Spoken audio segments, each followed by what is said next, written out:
Trudio sam se kolega Bulj, možda nisam, ali vas brate jesam. Evo, ali da vidimo jesu li mediji dobro prenijeli, moram se držati teme, ja ću biti.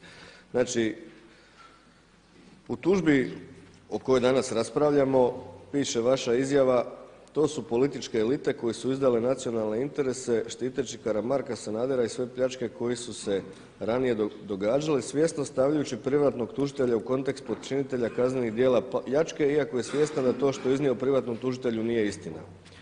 A za gospodina Petrova pak piše: predsjednik HDZ-a Tomislav Karamarko smijenjen jer je uhvaćen u kriminalnim radnjama da bi samo nakon mjesec dana podrška birača toj stranci porasla.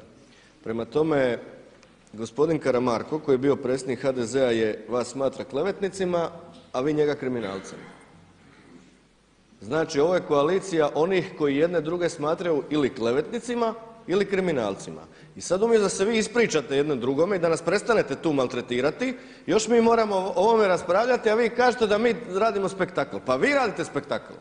Dakle, vi ste rekli predsjedniku stranke s kojom ste u koaliciji da je kriminalac, a on je vama rekao da ste klevetnici.